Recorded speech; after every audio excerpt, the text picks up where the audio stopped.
We're back. You're watching the Jersey City Show. Ward Councilman Richie Boggiano is my guest. We have the election is December the 5th. December the 5th. Election day for the runoff. There's runoffs in 4 of the wards in Jersey City. A, B, C, and E. And Richie, of course, is the council person in Ward E. Development. Ward C. Ward C. Excuse me. Ward C. A, B, C, Ward C. Development is a big issue in Journal Square. And I have some problems with the development, but I'm an outsider. I'm not the guy looking at the books and the budget and all. Where do you stand on development in Journal Square proper, the hotel on the square side, the 3 towers on Pavonia and Summit, and its impacts? My attitude is we have to bring Journal Square back. And the development is great as long as we can provide transportation, we can get us some decent restaurants, get us a food market. I understand in the second tower that KRE is doing, we probably will have a food market, a Trader Joe's or a Whole Foods.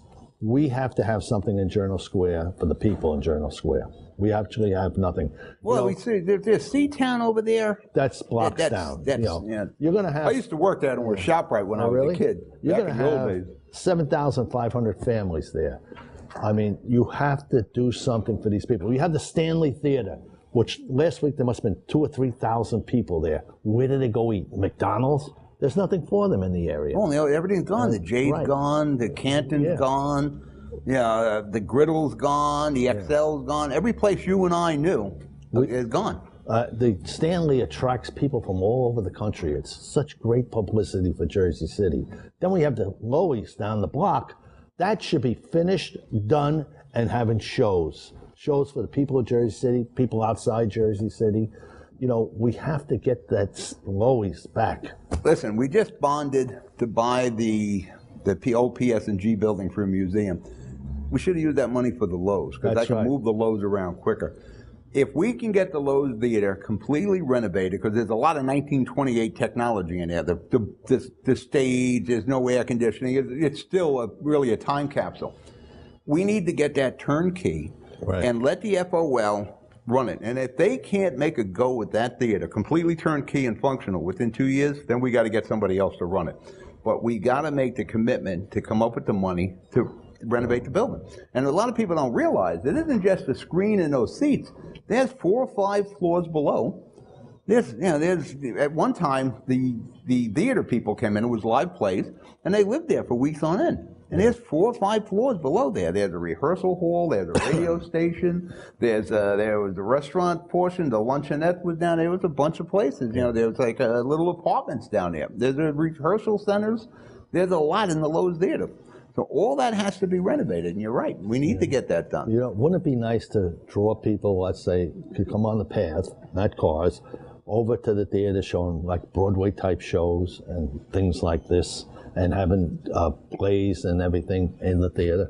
The theater is capable of handling that if we get her up to snuff. Now, the Kushners were talking about the property being development. They donated $2 million to the Lowe's Theater, but the Lowe's hasn't seen that yet. Right. See, these are the kind of money we got to get in there. It's being held up, and it shouldn't be. And I've been asking many times over the last 4 years, release that money, give it to them.